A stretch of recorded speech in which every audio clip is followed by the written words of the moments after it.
musuma woote conférence de presse heure bi parce que ñëpp xam nañ ne dama tukki woon maa ngi woon Canada di soog a ñibbisi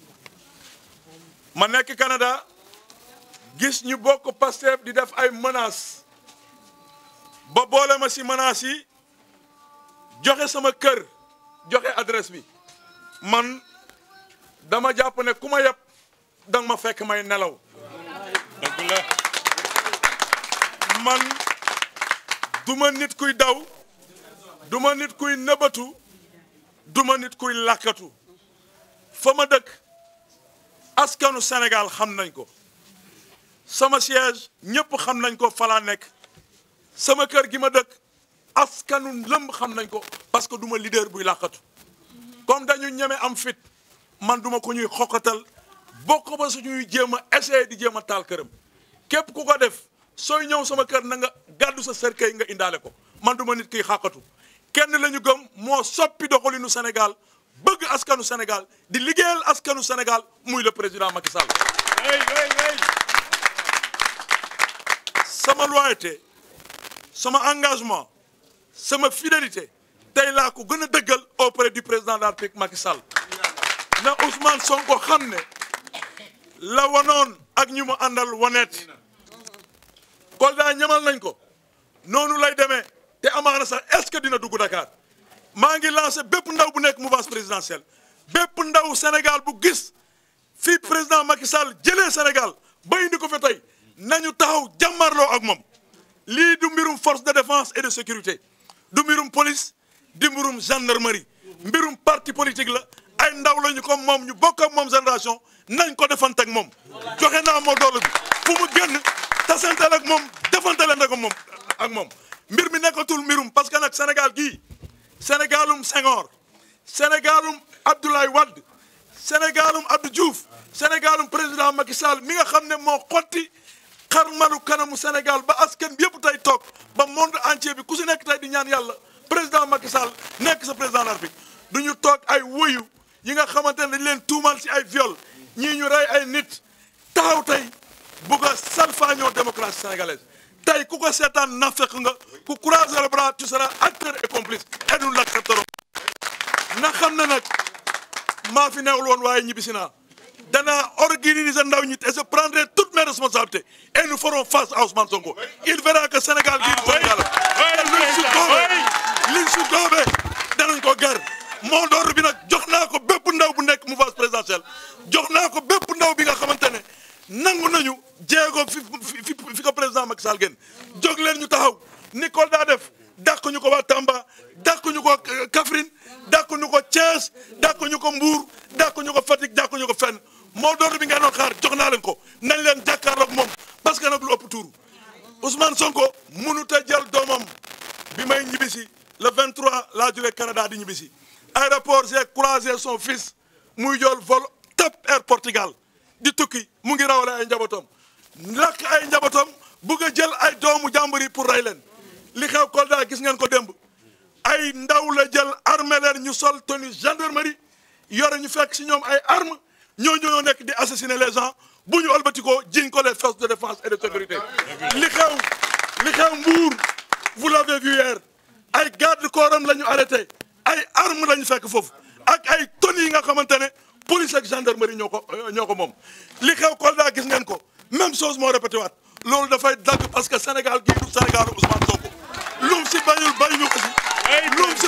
bëgguñu ko si mbir bi nag du mbiru police du mbiru gendarmerie affaire nous avons notre candidat te par force Macky Sall mooy nekk candidat wu Benno Bokk Yaakaar bu ko je l'avais dit il sera parce que la candidature est une demande sociale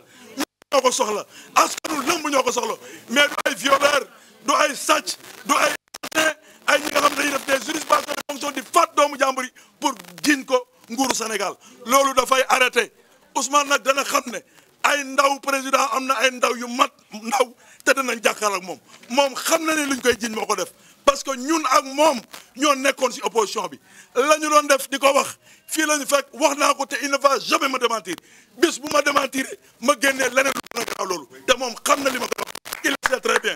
buy tontu ñenn ñi lay tontu mais du ma tontu mukk et je lui lance un défi ñu tukki au moment mu ngi naan xale mu jàmbur yi génn leen il est pire qu'un lâche c'est un voyou, un criminel, un être difficile à la population. Il est dans le ça moo doon nag bu génnee génn leen président am na ay ndawam nañ jàkkaar ak moom mu xeex ñii ŋarala nag sama yoon new si ñoom ñoo xam ñii ŋarala ñoo xam ku may mere yaa xam yenn presse yenn ñu yor site yi di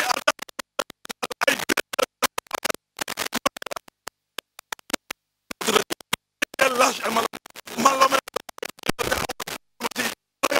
parce que dundaluñ ma yoruñ ma soit ils sont avec le président ils se déterminent s'ils sont pas avec le président nañu gore jël affaire yi jox ko ndaw ñi nga xamante ne guddeeg bëccëg dañ fi nekk di xeexal président de la République moo doore bi nag joxe naa ko jàkkaarloo na nekk Sonko parce que jot na il est temps. En effet, notre pays, le Sénégal, est aujourd'hui à la croisée des chemins d'une démocratie très enviée en Afrique et dans le reste du monde. Il est malheureusement sous la menace d'une bande d'hirondelles sans aile ni plume, conduite par Ousmane Sonko, un homme court aux idées très courtes, dont le combat politique se résume à saper la République. De ce point de vue, Ousmane Sonko et sa bande de malfrats constituent les abcès de notre démocratie, une menace contre les institutions de la République. Pourtant, à l'origine, c'est une affaire privée. L'opposant à une employée d'un salon de beauté qui a porté plainte contre lui pour viol répété et menace de mort. Étant convaincu de sa culpabilité, il convoque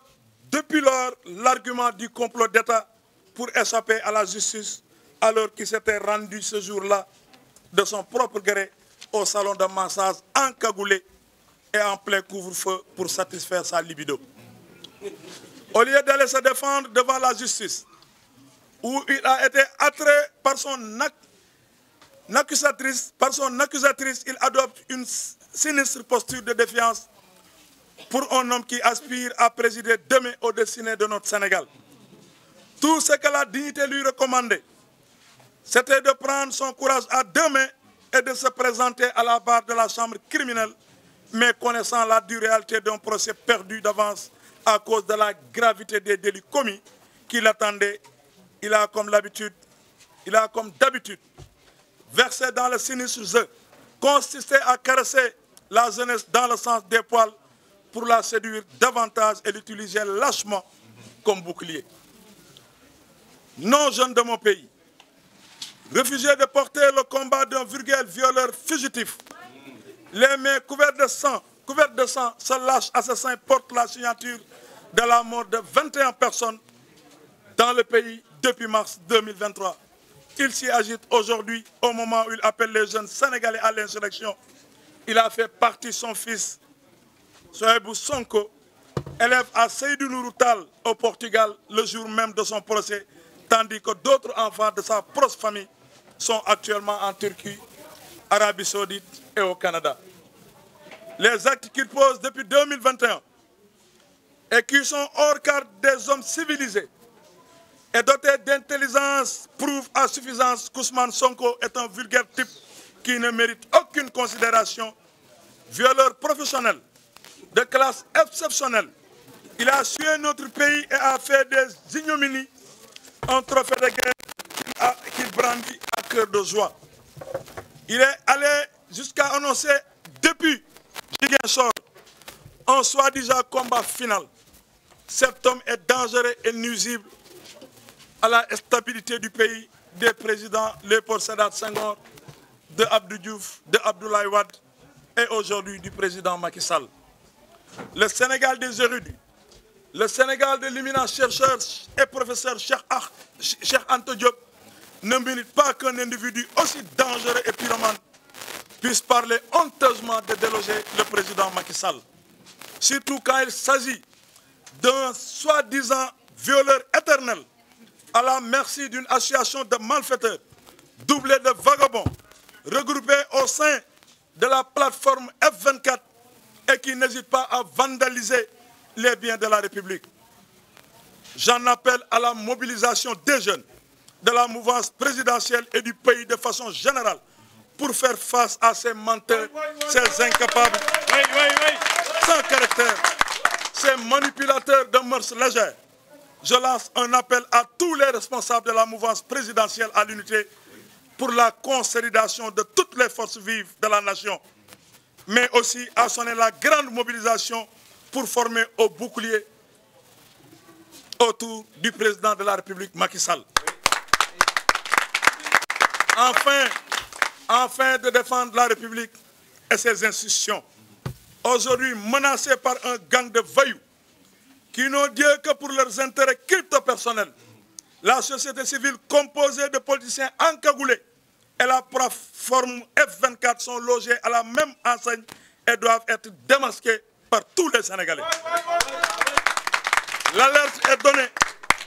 car si tout le monde croise les bras, ces deux ennemis risquent d'atteindre leur seul et unique objectif, qui est de déstabiliser et mettre en péril notre République. Il convient de féliciter chaleureusement les forces de défense et de sécurité